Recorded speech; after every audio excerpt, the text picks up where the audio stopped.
Welcome to Construction Genius. Have you ever been hacked? Have you ever been held for ransom by cyber criminals? Have they stolen your data, stolen your money, stolen your time, given you stress?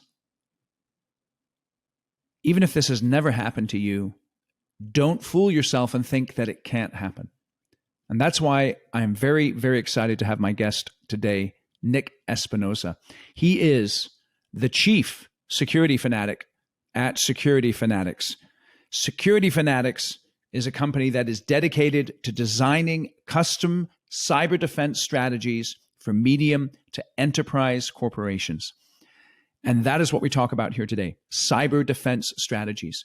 You need to have a multi-pronged perspective and approach to defending your company against the multitude of cyber threats that your business is facing every day, whether you realize it or not. And in our discussion today, we take a deep dive into those strategies, into the defensive technology that you need in your organization, into the importance of confidentiality, integrity, and availability as it pertains to your data, how to cordon off certain aspects of your business from one another, create silos in your business without hindering the flow of data and communication, and how you need to take a long-term strategic approach and never settle for the latest and greatest cyber technology security gimmick, because things are always changing.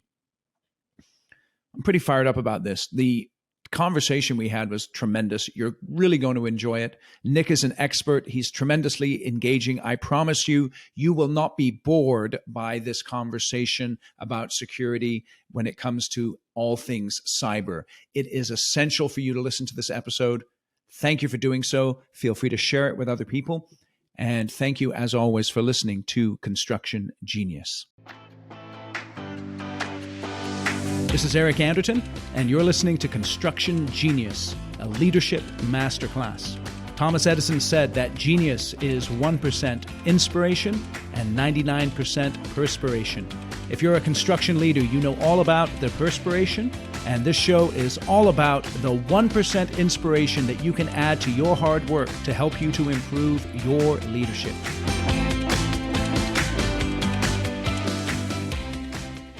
Nick, welcome to Construction Genius. Thanks for having me.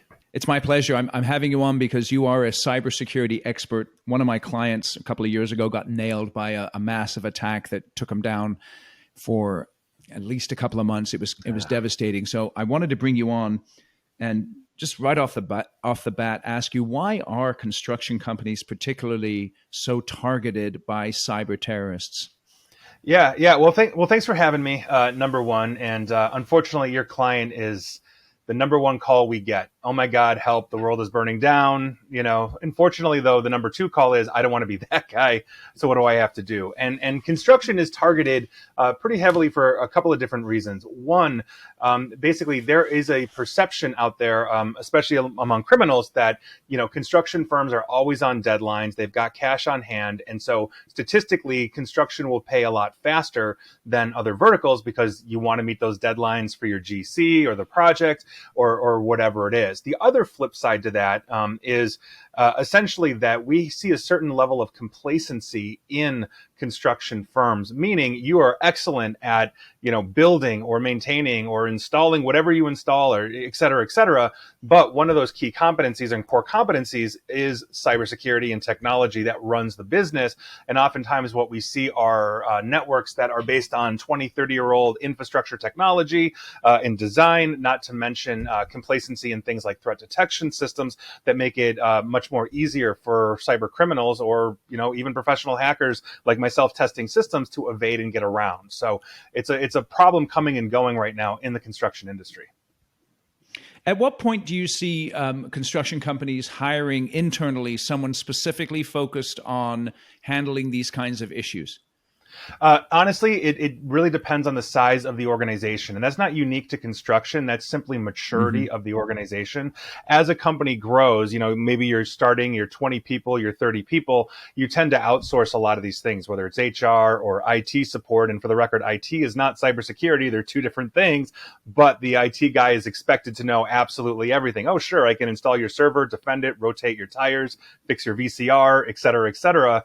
And so as organizations grow, they realize in order to have good, internal controls, smooth processes, they start to look at hiring internal teams, not just for, IT or cybersecurity, but for business development as well. And so the larger organizations tend to be more robust, more streamlined. But one of the issues we see as companies are going through that growth from small to mid-size and mid-size to, just below enterprise is they tend to not really recognize and understand the need for infrastructure technology that's beyond standard IT, moving to threat detection, meaning they are looking at IT departments as one giant pit of money that they're just throwing cash into when they don't understand that IT and the technology is actually the engine of their economy. It runs the business.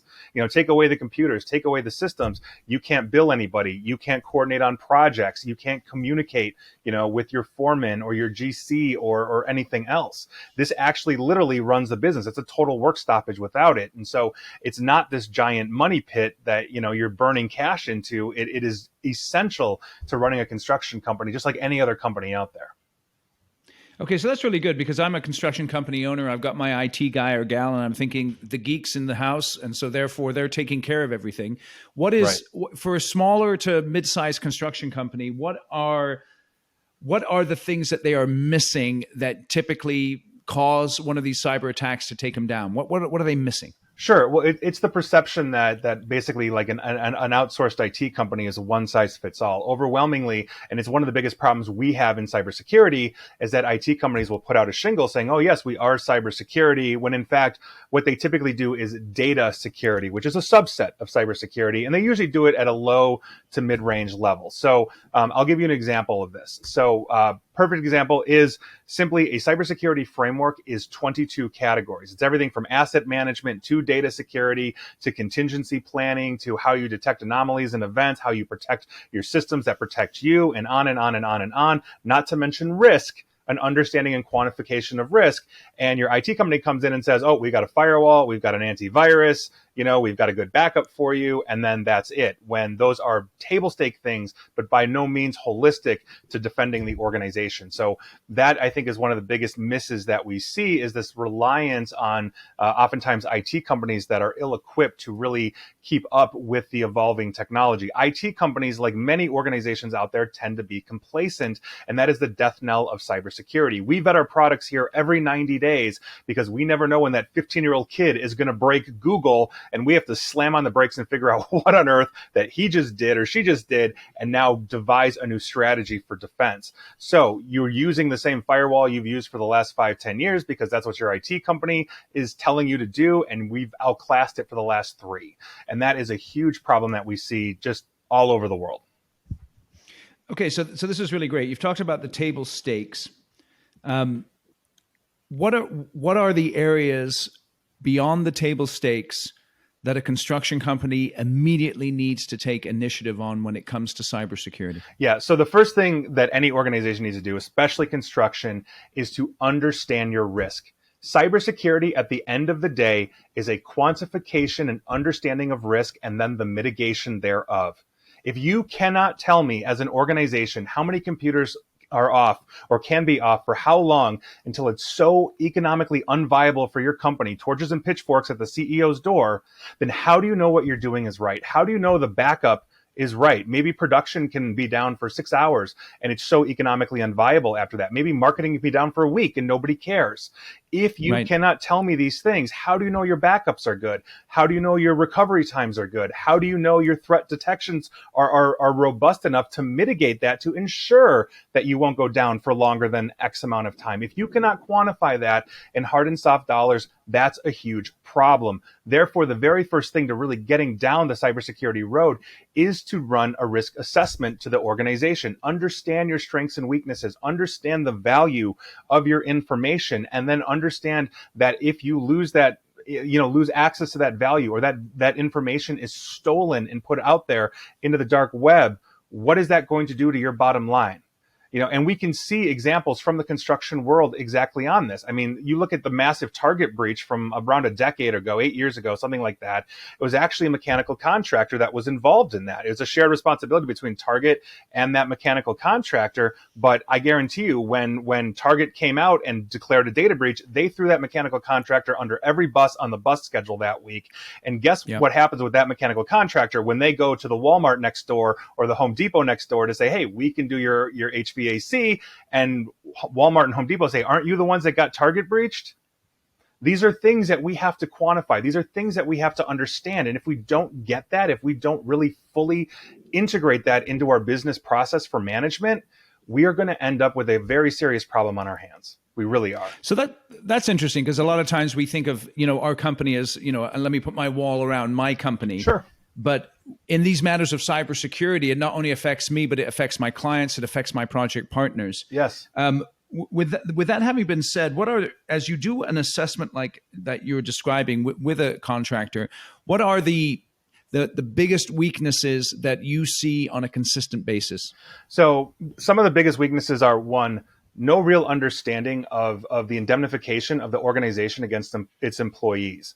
Meaning we have employees that are allowed to do essentially whatever they want to do because they've not been given good guidelines. So, for example, you might have that construction foreman, or you might have that accounting person or whatever that says, I really want to work from home. They bring in a flash drive, or they install Dropbox onto their computer, and they start transferring a whole bunch of your proprietary information to home to legitimately work. But God knows what Junior is doing on that computer at 2 a.m. Or maybe you have to fire that person and they are walking away with a ton of your information. Understand that while you respect your employees, you want your employees to thrive, you're going to train your employees, et cetera, you also have to train them on good cyber hygiene, but you as an organization have to get control of that as well.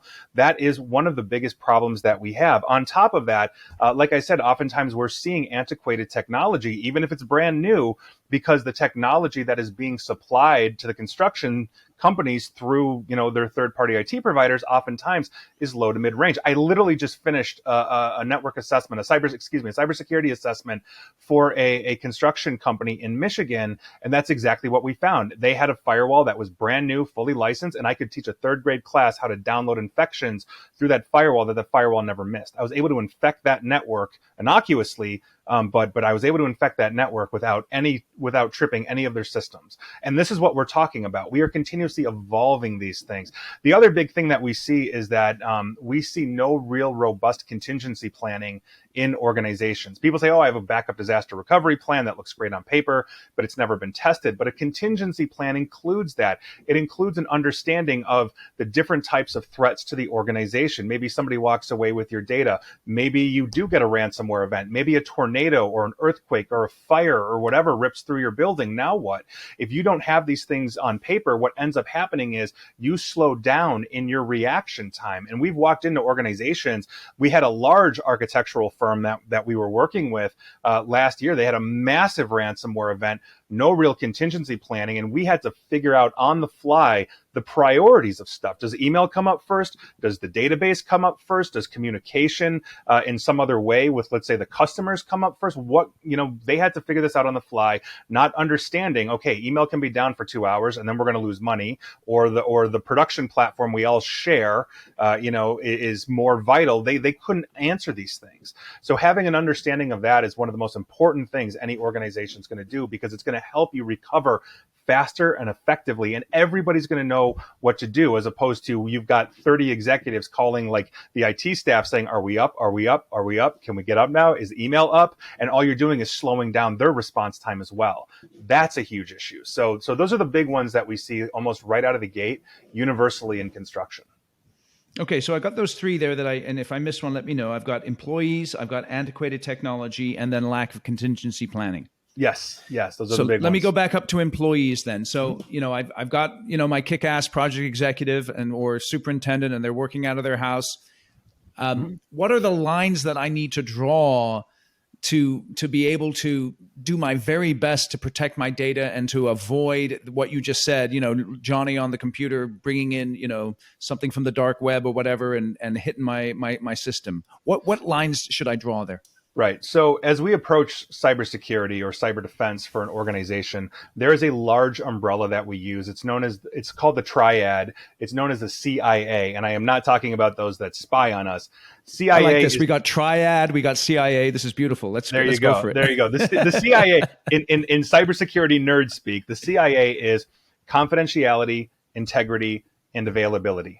How do we assure the confidentiality of the data so that if it's stolen, it's not going to get dumped out into the dark web, you're not going to get ransomed? How do we ensure integrity, meaning it's not being altered maliciously, it's not getting destroyed on you, that it's there and it's consistent, meaning you can always log into that database and work, it's not going to get corrupted, and availability is uptime.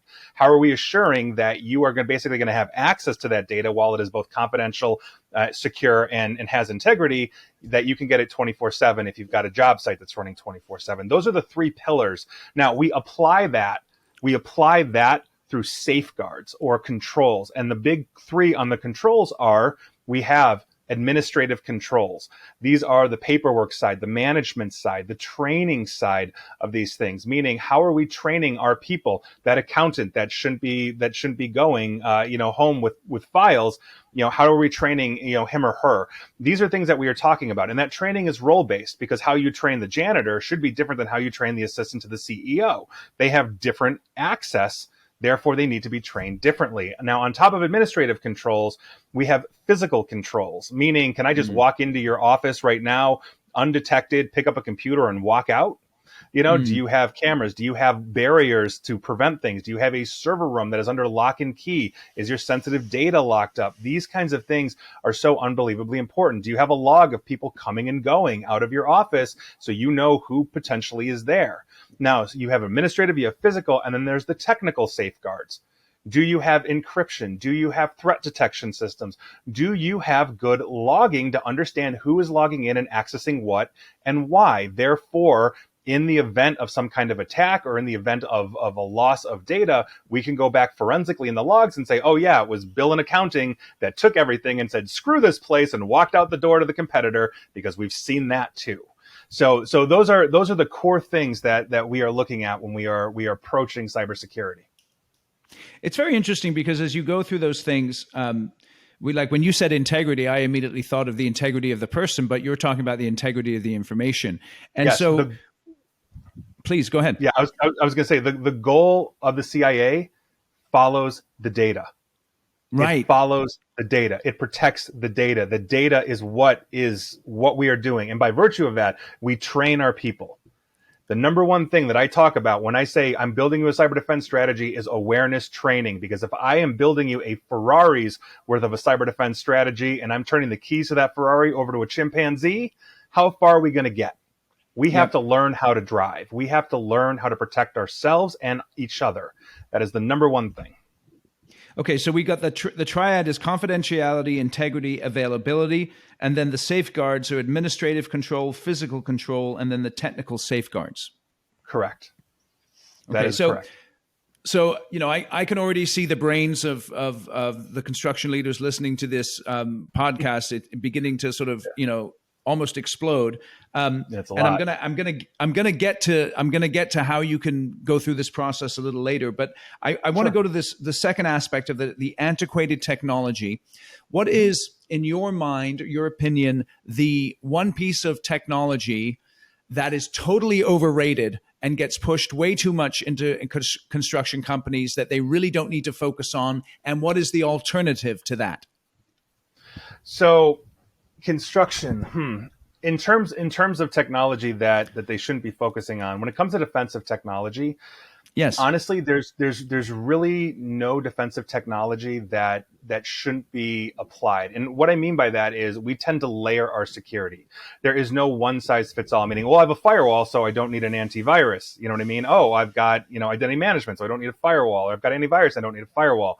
The goal of a good cyber defense strategy is to layer essentially defensive technologies as to build perimeters around the user, remove needless choices from the user, meaning should they really need to go to control panel to change things or uninstall things, and then train them appropriately in this. Now, if you're talking about antiquated technology versus, let's say, replacements and evolution, traditional antivirus would probably be my answer for that. And the reason being is if you're looking at like the Nortons and the Semantics and the Webroots and the McAfees of the world, that is all antiquated technology. We are now moving towards artificial intelligence-based endpoint detection response, managed detection response, and we're essentially leveraging things like machine or deep learning so that the endpoint detection response understands unusual behavior.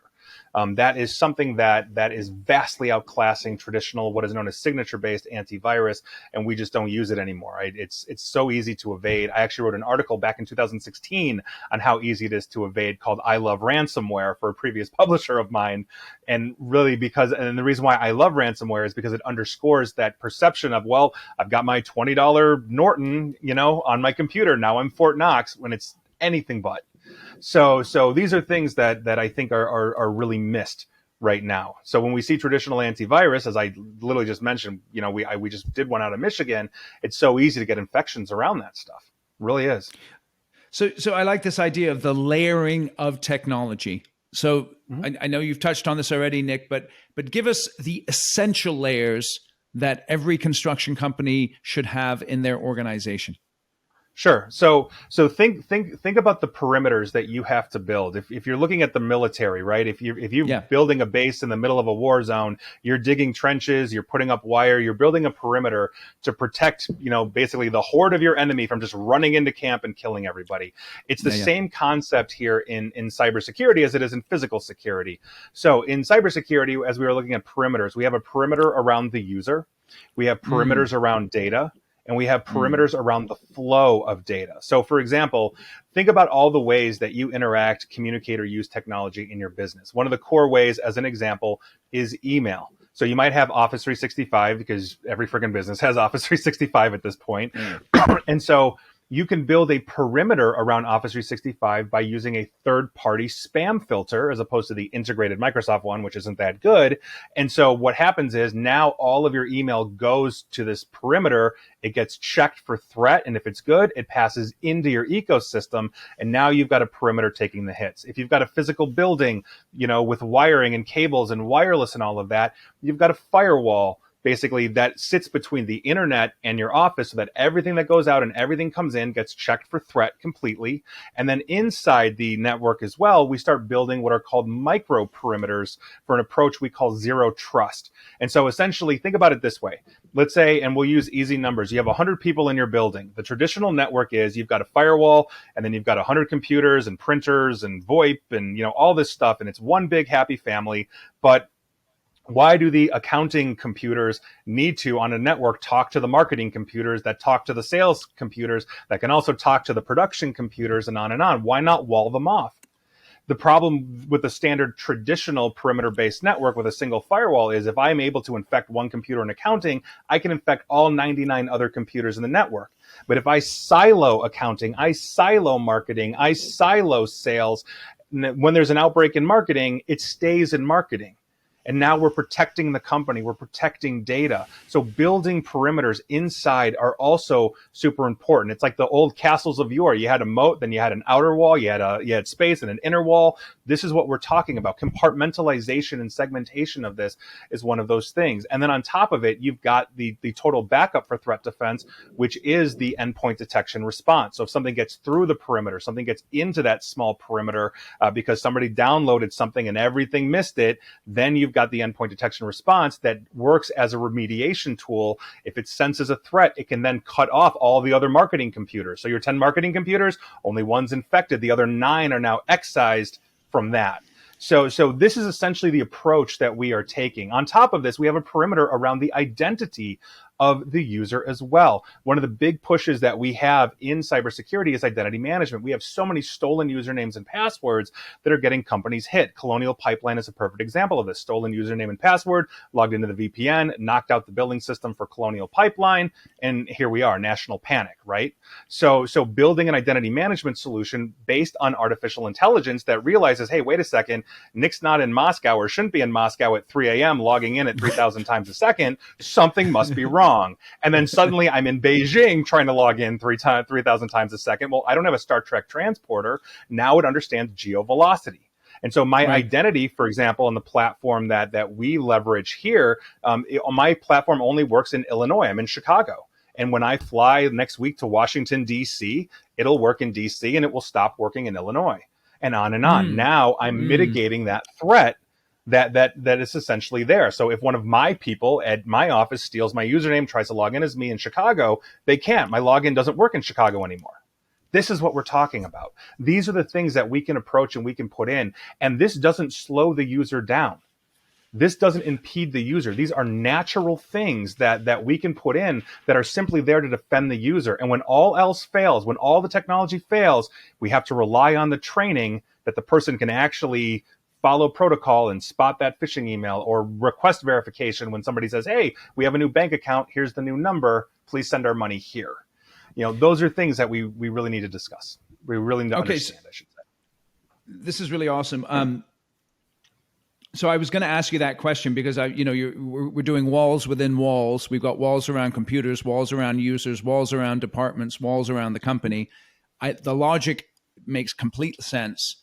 But then the question is, well, what about that flow of data? What about communication? How is that flow of data and communication that is necessary for the execution of the business? How is that affected by all of these walls that you're describing? So a good cyber defense strategy really doesn't affect the user, with the exception of possibly having to punch in a code for multi-factor authentication. You don't see this. It's simply there and it's simply running in the background. So, for example, with a good identity management solution, we are creating what's called a software-defined perimeter, or black cloud. So let's say I'm logging into, pick a major construction platform out there. I'm not advertising for Autodesk or Procore or one of those, but pick one of those that you're logging into, okay? Or any one of them, doesn't matter. If I have a good identity management platform, I have multiple things going on when I log in. So I'm on my phone, I'm on my device. The device one is recognized because of the unique hardware cryptographic signatures that are just automatically in every device. Your phone has a different one than everybody else's on the planet, as does mine. So it's understanding that. It's understanding automatically my geolocation. Oh, I'm in Illinois. I'm supposed to be in Illinois. Great. I'm not in Beijing, right? I'm not in Moscow. It's understanding a biometric. Maybe I'm using a thumbprint or Face ID. Then I've got a password, and I know my password, right? All of these things have to basically combine to basically be checks to then allow me into the system. Long gone are the days of just a username and password and a VPN getting you in. We are outclassing those kinds of technologies using the cloud, using all of the artificial intelligence that we have. There's probably 7 or 8 different checks every time I log in to get access to any of my data. And the only thing I see is my password that I punch in. Everything else is automatically there because of the hardware that I own. So if my phone is ever cloned, it won't work because my hardware is not with the clone. If somebody steals my username and password, it won't work because everything else that makes me who I am with my technology, my biometrics, doesn't go with that username and password. This is where we're at. And this is what we don't see in construction overwhelmingly, except at the largest companies. And now this has trickled down from enterprise and is affordable for pretty much everybody from small to mid-size. That's not always the case. It's the same with like a Mercedes. You can buy a $200,000 Mercedes with every security bell and whistle ever. And in 5 years, that $20,000 Ford Taurus will have all of it. Yes, we're at the Ford Taurus level. You know what I'm saying? We're at the Ford Taurus level with the Mercedes defenses. It's just nobody understands this. And the IT companies are not applying these because they're not keeping up with enterprise security. And so this is the ever evolving situation that we perpetually have when we're dealing with construction organizations and also other verticals as well. Okay, so you brought up this idea of the phishing emails, and we all know the story. Someone from some random country sends me the email. So if you were doing, Nick, if you were doing a quick 30-minute course on phishing emails, and you were saying these are the types of emails that you need to be looking out for, the subject lines or the content. What are those like top 3 phishing emails that are going to come in and they're just going to, knock me over easily? Right. So the ones that we are typically worried about are the ones that are more sophisticated. Like everybody sees, okay, no Prince Ubuntu from Nigeria doesn't need help with his revolution. You know what I mean? Like nobody, very few people fall for those anymore. And I stopped Right. supporting my last prince about 3 years ago anyway. So Yeah, right. you know, but the ones that we see are typically in the vein of 2 different types. One is business email compromise scams. And so, as an example, I could have a financial advisor, somebody hacks into my mailbox, takes it over, spoofs my financial advisor, and basically creates rules in my Office 365 because I did not lock my Office 365 down. We see that all the time too. So now my actual financial advisor is blocked. And I'm getting emails from my fake financial advisor that knows everything. Signatures match, oh, how are your kids? Oh, my dog Fluffy is doing well, whatever those details are from that conversation. Oh, by the way, move money from this account, move money from that account. We're opening up a new account here. And we see those perpetually move. And we've seen organizations be taken for millions until they catch these things. So understanding that you have to put good protocols in place, for those things is super, super important. In the sense that, okay, if there are going to be transactions, there has to be multiple checks, or if I'm moving X amount of dollars, I have to pick up a phone and actually talk to the financial advisor because I know him or her personally. Those are things that we look at. The other big side of this is essentially things like spear phishing or whale hunting, meaning somebody is spoofing C-level executives and then getting the underlings to do, to jump. So I'll give you a perfect example of this. It actually happened in our own organization 5-6 years ago. I'm running through O'Hare Airport, and one of the companies that I own, I happen to be the CIO of, and I get an email from the president of that company that says, "Hey, I need you to do a wire transfer for me real quick." And I had to smile because, one, I have no idea how the hell to do a wire transfer. I'm not an accounting guy. You know what I mean? I'm the cybersecurity nerd. And it said, hey, thanks, Scott. And basically, if you're thinking, oh my God, well, the president of the company was hacked, the answer is no. Somebody went onto that website's page, saw basically my mugshot next to him in the executive leadership, like who we are, and now they have a roadmap to say, oh, I'll spoof the president to hit the CIO, or I'll spoof the president to hit the VP, or whatever it is, because, a CIO or a CISO has the ability to move money, maybe, those are the things that we are talking about. Those happen on the personal side when people get in to mailboxes and then have the address book of the entire family and then start emailing the family as, Johnny that got ripped off in, backpacking in London, please send money to London, kind of thing. But we see it in business all the time. And we get called in a lot of times when people have fallen for these and, okay, what do we do? And so that's a huge thing. And then obviously spotting the fakes. You can put checks into like 365. So if it's an external sender, you can have a big old banner that says this is an external sender. So if your CEO is sending you an email saying move money and there's a huge banner that says external sender, well, that guy or girl is not going to be an external sender, right? They're going to be inside the organization. And so that's something that we can do as controls. Not to mention spam filtering, which cuts down on like 90% of this more or plus, so it's a huge problem overall. Okay. So, it's interesting because you're talking about these particular scams where, there's sort of funds being funneled out of the business. And, I'm assuming if the criminals are smart, maybe the amounts aren't so significant that you're getting them right away. But then they're there's relative also to the size of the business. Right. But then there's the gun to the head situation, right? Where they've locked down, they're holding you for ransom. Right. Is that still happening a lot now? Yes. So understand, I'll give you this stat. From 2017 to the end of 2021, meaning the beginning of 2022, the estimate in 2017 was that you, me, governments, the entire world will have spent $1 trillion collectively on cyber defense. Everybody from grandma in Idaho up to the U.S. government will have spent that money. Conversely, the hackers will have extracted over $6 trillion from us in the single largest wealth transfer in history, and they exceeded that number by about 6 months. So understand, this is massive, massive business for these hackers, these criminal hackers, I should say, all over the place. And so the 2 biggest things that we see that are sucking money out of businesses is, number one by far is business email compromise scams. when they are actually able to get you to wire and transfer money, because you're not usually doing it once, you're doing it consistently, because you think you're talking to a legit person, or you, for the last 3 months, you've been sending payments to your vendor at the wrong place, and now the vendor's like, why the hell haven't you paid us? The other side of that is the ransomware, which is number 2 in extracting money as well, and they have been ramping that up for years. We are up to the point of quadruple extortion, is what we are seeing now in the ransomware gangs, and they're making huge money. Our Evil at its height was making about 100 million. Conti's making about the same as well. So these are massive amounts of money that they're just sucking out of everybody. It's absolutely huge.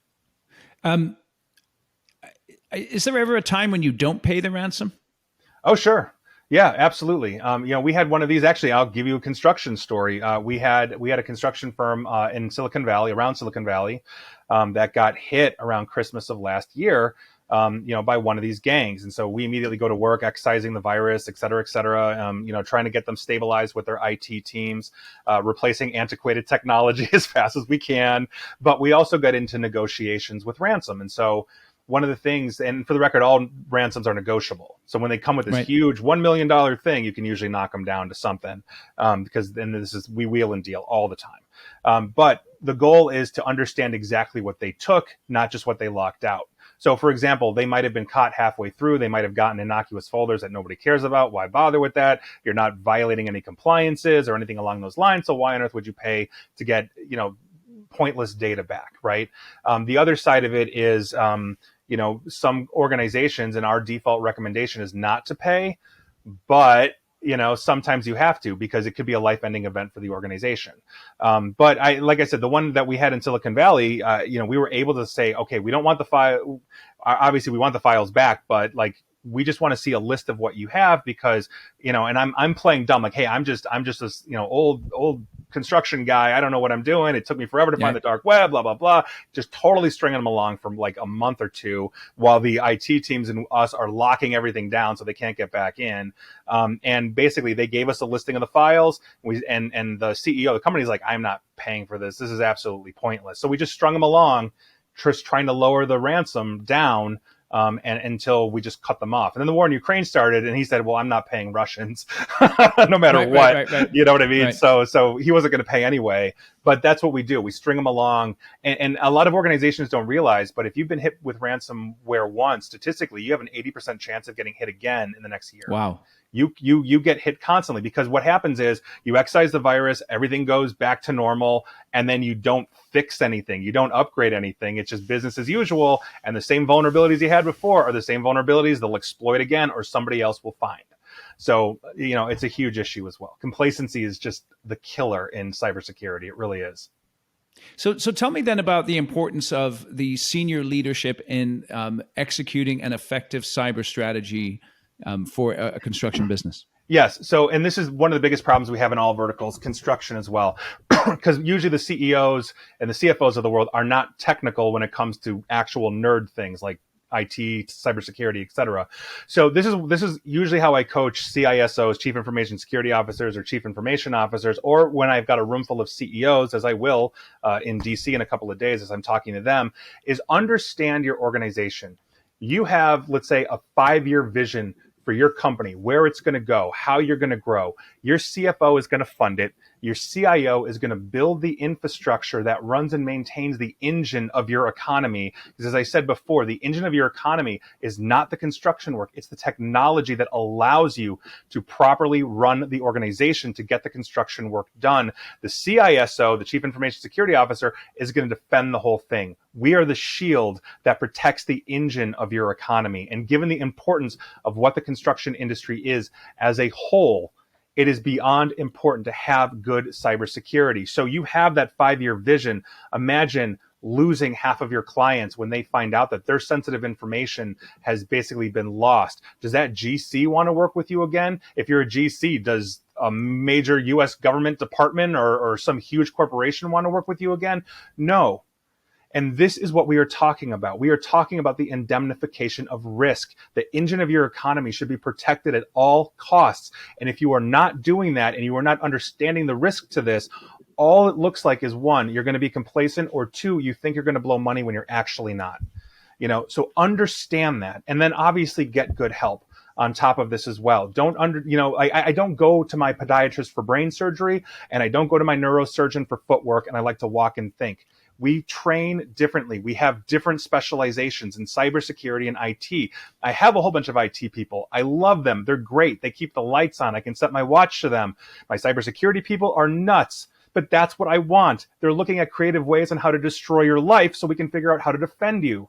These are two different animals. Don't treat them the same, and don't assume one can do the other. You will never hire me to fix a printer. I would never take that job, and I would charge you way too much.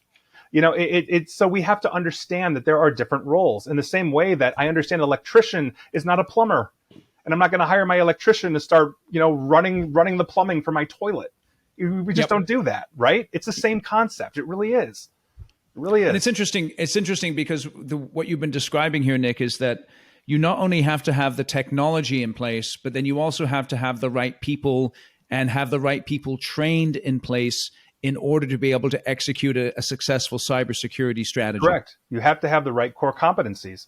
You need IT, you need cybersecurity. We are married at the hip, but we are different animals. And when I'm on stage talking to CEOs of IT companies, I give them this example. If you have never sat down with your team and contemplated calling in a bomb threat to one of your clients, then you're not doing cybersecurity, which was an actual conversation I had years ago with a junior cybersecurity hacker. And we were trying to figure out a way, how do we break into this building? And his thought was, well, why don't we just call in a bomb threat? Everybody will leave. We can show up, in fireman gear, and we can just walk right in and we can steal whatever we want to steal.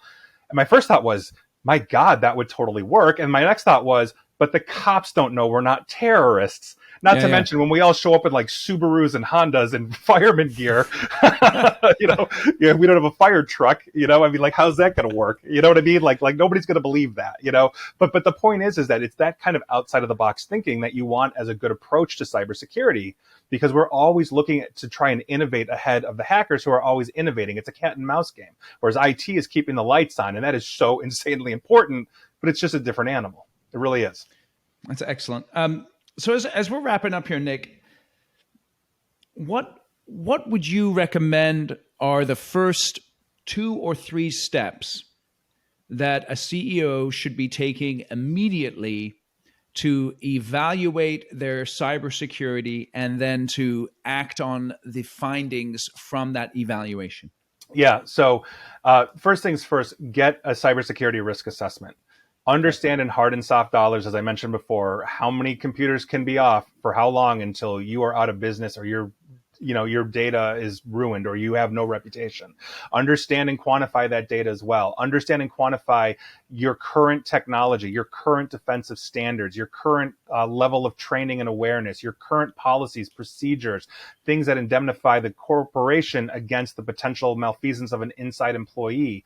These are things that we need to understand. And once you have that, build a plan of action, basically that really will execute on fixing those holes. No cybersecurity project, I don't care what size you are, should be more than 8 fiscal quarters or 2 years. Ideally, a lot faster than that, because again, we are innovating very quickly in cybersecurity, unlike standard technology in IT. I know the iPhone 14 will be better than the 13 because it has a slightly better camera and a slightly better processor, and the 13 is better than 12 for the same reason. But again, we never know when that 15-year-old kid is going to do something that flips everything upside down, which literally happened in the mid-2000s to Google, Apple, Amazon, and one other company. And a 15-year-old kid, hacker named Cosmo, broke them all in the matter of weeks. And we had to completely rewrite multi-factor authentication and identity management. It was insane. It was a Mount Everest level hack. It was crazy. So these things happen. And so understand, as they evolve new tactics and technologies, you have to have a network and an infrastructure that is keeping up with those defensive technologies as well. So those are the core things that would get anybody down the road. That's excellent. Excellent. Nick, tell us a little bit more about your company and the work that you do.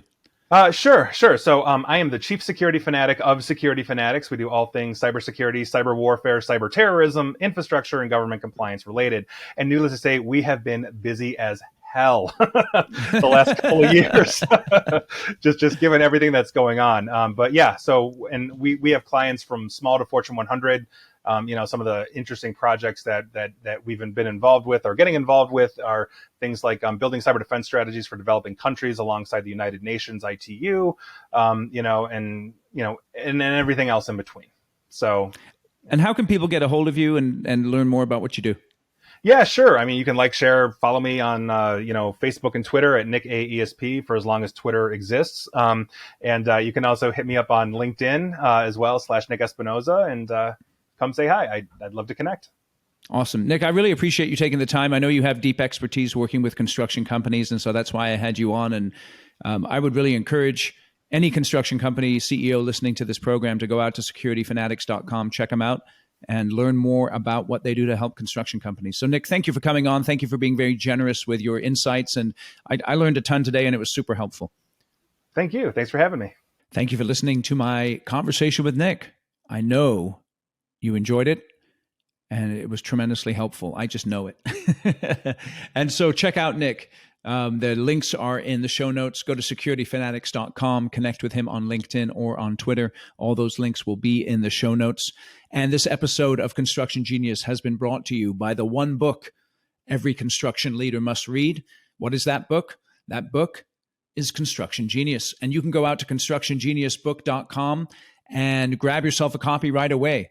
We have Audible, we have the paperback, we have the hardcover, and we have the Kindle version. And you can get that book and figure out how to solve the people problems that are costing your construction company millions. The book is packed with practical, simple, straightforward, no BS ways for you to be a better leader, for you to be able to maximize the profitability in your organization.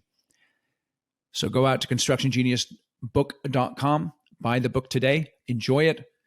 Contact me by email. Let me know what you think about the book. Give us a good rating or a review on Amazon, an honest rating. I don't mind if it's 3 stars, 4 stars, 5 stars, whatever the case is. Just go out, get the book. I know it will have a tremendous positive impact upon you and your organization. Thank you for listening today.